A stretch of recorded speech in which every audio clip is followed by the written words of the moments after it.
Čau, čau. Jā, nezinu, ceru, būs kaut kas redzams, kaut kā tumšs viss, vietas līst un vakars, kamēr tiek līdz savām hobijiem.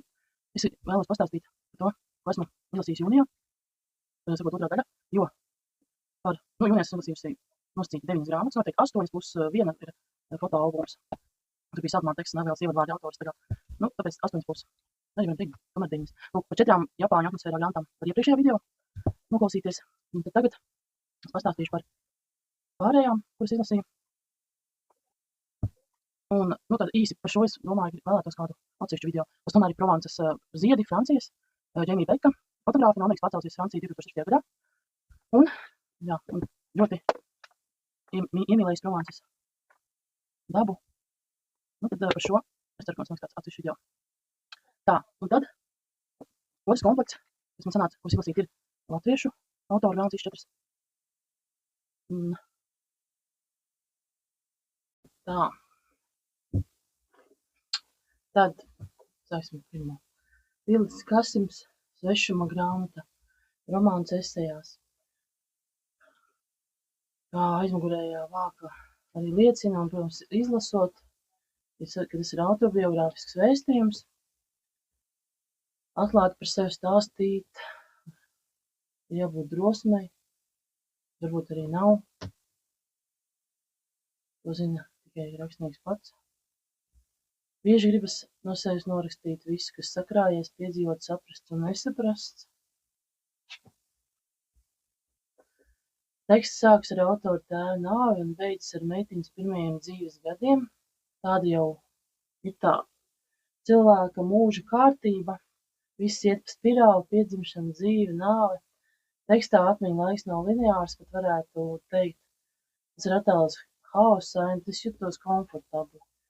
Spēja izsekot galvenā varoņa dzīves gaitām, par būšanu Londonā un Barcelonā, satiktiem cilvēkiem, attiecībām ar sevi, vecākiem, brāli, draudzenēm, draugiem. Atklāts svešums, tuvs svešums, sevis meklējumi, šaubas un kritieni un atzimšana, tas gan nav nekas svešs. Mēs esam tikai cilvēki. Citātiņi kādi.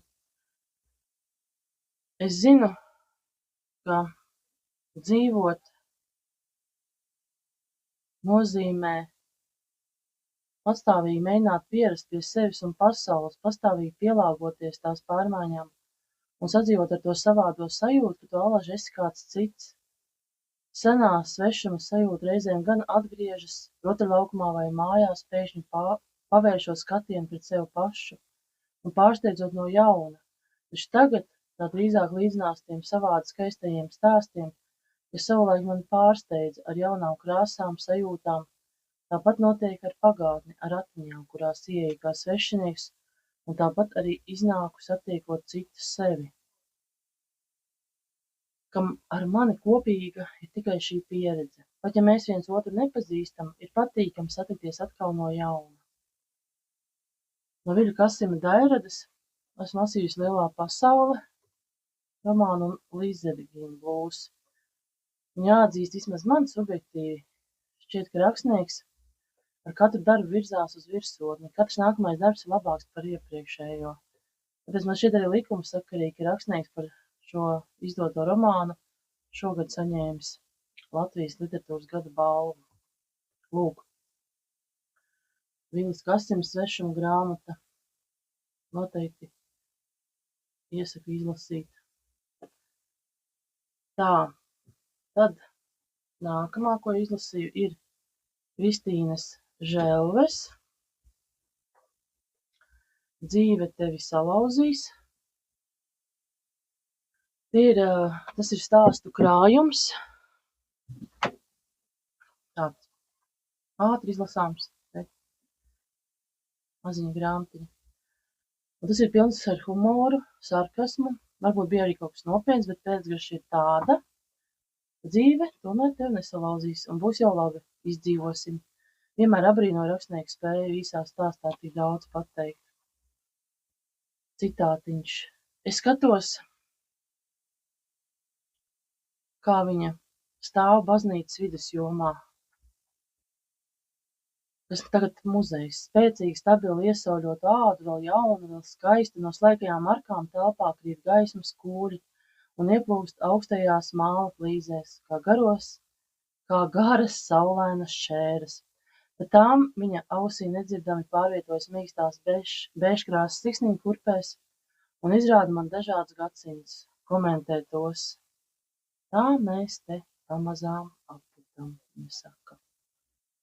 Daudz pateikts, bet vienlaikus arī noklusēts, jo visu priekšā nevajag, protams, pateikt. Vienīgais nevaru beigt domāt, kas notika ar tiem 3 tomātiem vienā no stāstiem. Stāsti ir saistoši, teksts virpinās uz priekšu raiti, simbolismas un metafors, un kā jau iepriekš rakstīju, jā, ir sava deva jautrības un sava deva nopietnības.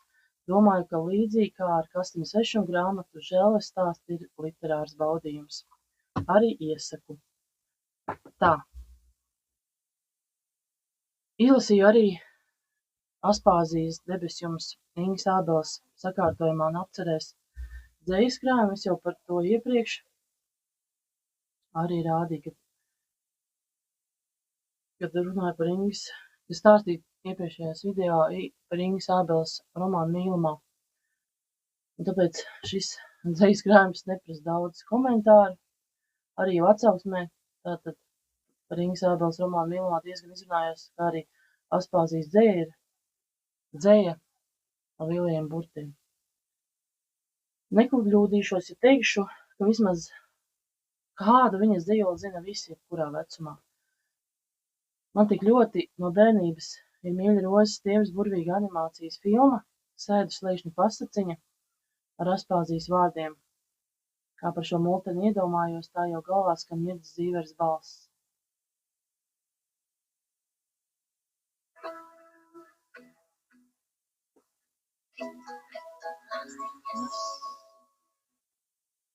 Spikas zaļas apaļas.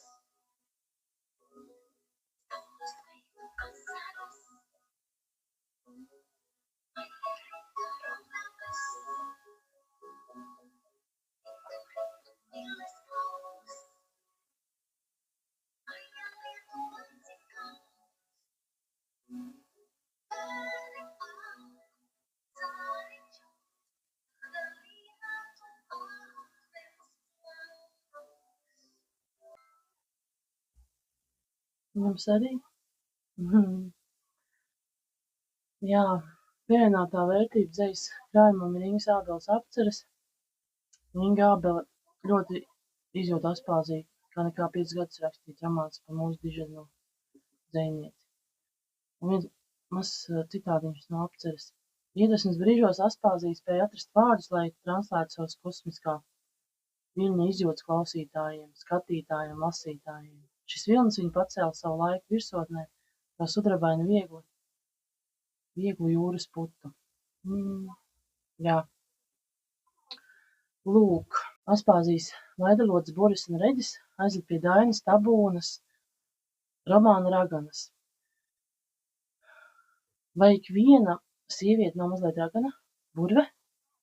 Romāns ir pašanalīze riktīgi sievišķīgā manierē, bet tā jau tas notiek, ar gadiem nāk viedums, kas bija vai nebija vērts, kas paturams, kas atlaižams. Tik viegli iegrimt maģijā, īpaši, kad esi izšķīrusies 30-gadniece, attopies krustcelēs un nakts murgos, tad sevis meklējumi dieviešu kursi. Un izrādās, ka beigas ir sākums. Teksts ir vīgs un veikls, sapin un ievilina gluži kā burvestība. Esmu iejūsmināta tiešām.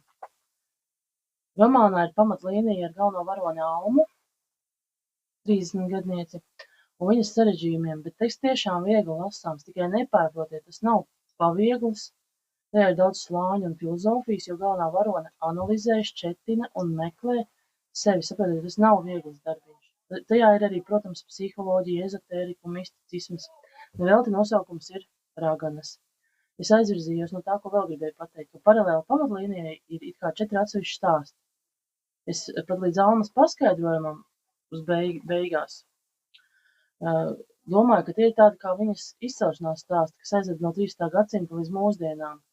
Jo ikviena sieviete pirms 100 gadu var būt mūsu ciltsmāte, un ikviena apspiesta sieviete ir cemlauza būt cilvēkam. Bet atkal jāuzsver, ka romāns nav agresīvs feminisms. Tāds normāls un mērens postulāts būtu sievietei.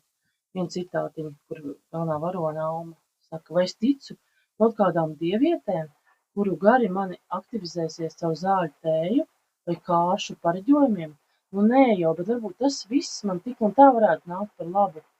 Es it kā nekad neesmu bijusi īpaši reliģioza, taču sūdīgos brīžos es laikam tāpat sajūtu vajadzību pēc kaut kā augstāka, kaut kāda lielāka spēka. Tas pat nav īsti apzināti, es to nekontrolēju. Nē, šis man bija tāds arī patīkams pārsteigums, ļoti labi grāmata, tiešām arī iesaku izlasīt. Lūk, tātad šīs ir manas 4 latviešu autoru izlasītās grāmatas, tad 4 japāņu jūnijā, un tāds skaistums, par kur es mēģināšu kādu citu video ierakstīt. Un es nezinu, vai ir dzirdams kā līs lietus, bet labi. Lietus laiks ir ļoti piemērots grāmatu lasīšanai. Atā!